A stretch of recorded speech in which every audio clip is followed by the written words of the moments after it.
Hello, আমার দ্বাদশ শ্রেণীর সমস্ত ছাত্রছাত্রীরা যারা 2024-এ উচ্চ মাধ্যমিক পরীক্ষা দিয়েছো তাদের জন্য এই ভিডিওটা। তোমরা সম্ভবত সবাই আমার ইউটিউবের সাজেশনগুলো পেয়েছিলে। কতটা উপকৃত হয়েছো তোমরা কমেন্টে জানাবে, এই ভিডিওর কমেন্টে। তো আমরা দেখে নেব সরাসরি 2024-এর কোশ্চেনপত্র সাজেশন আমার কাছে এখন আছে। তো আমি দেখে নিচ্ছি প্রথম বড় কোশ্চেন। শর্ট কোশ্চেন তোমরা তো পেয়েছো, জানি তোমরা সবাই পারবে। বড় কোশ্চেনের সাজেশন দেখো। আমার 3-এর দাগের যে এবি কোশ্চেন, ওখানে আমার সাজেশন ছিল এই সাজেশনটা। দেখো, আর্যাবর্তের সাথে স্বর্গের তুলনাটা আমি যেভাবে সম্ভাব্য বলে দাগ দিয়েছিলাম, ওটা এমনভাবেই নোটটা লেখানো ছিল যে এটা তোমরা পেয়ে যাচ্ছ যে কোন কোন অসামান্য বৈশিষ্ট্যের জন্য লেখক এরকম মন্তব্য করেছেন, এটা তোমরা পেয়ে যাচ্ছ। 2 নম্বরে দেখো আছে গীতার কর্মযোগ সম্বন্ধে আলোচনা করো। দেখো, এই গীতার কর্মযোগ সম্বন্ধে আলোচনা এখানে কিন্তু পেয়ে গেছো, কর্মযোগ সম্বন্ধে আলোচনা। তারপর তোমরা চলে এসো, এখানটা আমার বলতে বাধা নেই। বাসন্তিক স্বপ্নম থেকে বিষয়বস্তুটা পড়েছে আর লাইন তুলে কোশ্চেন পড়েছে। এই কোশ্চেনটা কিন্তু আমার সেমভাবে পড়েনি, আমি স্বীকার করে নিচ্ছি। এই কোশ্চেনটা বাদে সমস্ত কোশ্চেন আমার পড়েছে। এই কোশ্চেনটা যারা লিখবে তারা কিন্তু সুবিধা পাবে, মানে কাটা কাটা নাম্বার আছে। আর তাছাড়া বিষয়বস্তু সবারই কাছে ভালো, আর আমি যখন পড়াই তখন বিষয়বস্তুটা আগে বলে দিই। অতএব কোশ্চেনটা কিন্তু সাজেশনে না পড়লেও তোমরা সবাই লিখতে পেরেছো বা পারবে। তারপর চলে আসছি পরের দাগে, আছে চিকিৎসা শাস্ত্র এবং গীতগোবিন্দম। দেখো, আমি কিন্তু এখানে দুটোই দিয়েছিলাম, জয়দেব গীতগোবিন্দম এবং আয়ুর্বেদ বা চিকিৎসা শাস্ত্র, একটা দুটো কোশ্চেন পরপরই কিন্তু পড়ে গেছে। তারপর দেখো তোমরা যে ভাব সম্প্রসারণ, এখানে ভাব সম্প্রসারণ দুখানা আছে। দেখো, সরাসরি ভাব সম্প্রসারণে চলে আসছি। এখানে দেখো নিয়তং কুরু দেওয়া আছে, এমনভাবে লেখানো আছে এই কোশ্চেনের 3টে একই উত্তর করা আছে। প্লাস আছে তমসী গতির মম খলু সংসারে, এখানে দেখো দেয়া আছে দুটো উত্তরই করা, কোশ্চেনই কিন্তু করা আছে। তবু আমি বলবো হুবাহুব এটাই ভালো আছে। 5-এর দাগে আমার ব্যাকরণ শুরু হচ্ছে, আমি চলে আসছি অন্য কোশ্চেনে। দেখো, ভাষাতত্ত্ব থেকে দুখানা কোশ্চেন পড়েছে, আর্য ভাষা স্তর আর 10টি শাখা। এখানে দেখো ভালো করে আর্য ভাষা কাকে বলে, আর্য ভাষা স্তর এবং 10টি শাখার বর্ণনা, বুঝতে পেরেছো? এরপরে চলে আসছে আমি অনুবাদ।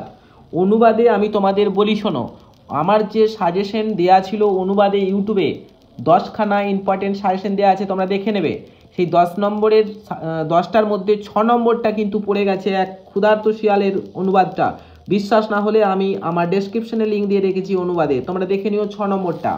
তারপর চলে আসছি প্রবন্ধ রচনা। এখানে দেখো 3খানা রচনার মধ্যে পরিবেশ দূষণাম ও প্রতিকারশ্চ এবং মম আদর্শ পুরুষ, আমি দেখিয়ে দিচ্ছি। দেখো তোমাদেরকে আমি 3খানার মধ্যে দেখো প্রথমে বিবেকানন্দ বা আদর্শ পুরুষ আর পরিবেশ দূষণ, এই দুটো পড়েছে। আমি তিনটে ইম্পর্টেন্ট দিয়েছিলাম। দেখো স্টার দেওয়া আছে, বিবেকানন্দ বা আদর্শ পুরুষ, অন্তর্জাল এবং পরিবেশ দূষণ।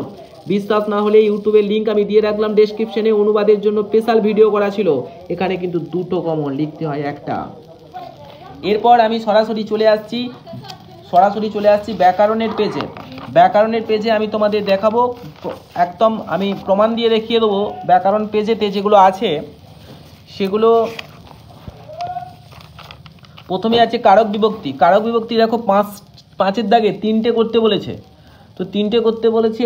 প্রথম বি সি ডি ই, 3টের মধ্যে আমার 4টে কমন, আমি প্রমাণ দিয়ে দেবো। আমি ডেসক্রিপশনে লিঙ্ক দিয়ে রেখেছি যে ভিডিওটা, সেই ডেসক্রিপশনের লিঙ্কে তোমরা দেখতে হবে প্রমাণ যে পড়েছে কি পড়েনি। দেখো, আমি দেখিয়ে দিচ্ছি কারক বিভক্তি 2-এরটা, 9-এরটা, 10-এরটা এবং 15-এরটা, এই 3টে কিন্তু 4টেই পড়েছে, যেখানে করতে হবে 3টে।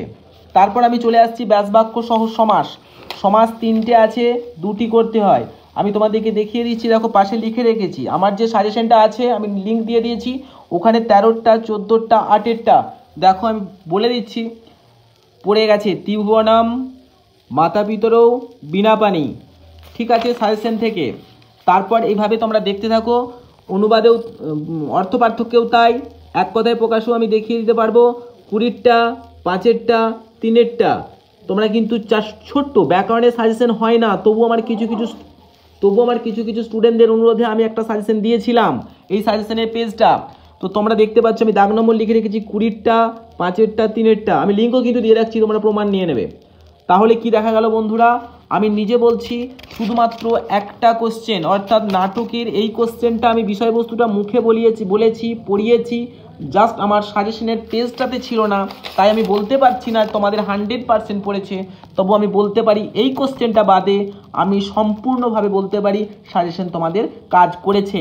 তোমরা কমেন্টে জানাও তোমরা এই ধরনের আরও সাজেশন পরবর্তীকালে, বা তোমরা যদি কোনো চ্যাপ্টারে যারা 12-এ উঠছো এবং যারা 11-এ উঠছো তাদের যদি কোনো প্রয়োজন হয় আমার কমেন্ট বক্সে জানাবে, আমাকে মেসেজ করবে, আমি তোমাদের জন্য সেই ধরনের ভিডিও তোমাদের দেওয়ার চেষ্টা করব। ভালো থেকো, আশা করি তোমাদের ভালো রেজাল্ট হবে। তোমরা ভালোভাবে পড়াশোনা করো। কলেজে সংস্কৃত রাখলে অবশ্যই তোমরা আমার কাছ থেকে চাইলে সাহায্য পেতে পারো। বেস্ট অফ লাক, তোমাদের রেজাল্ট ভালো হোক।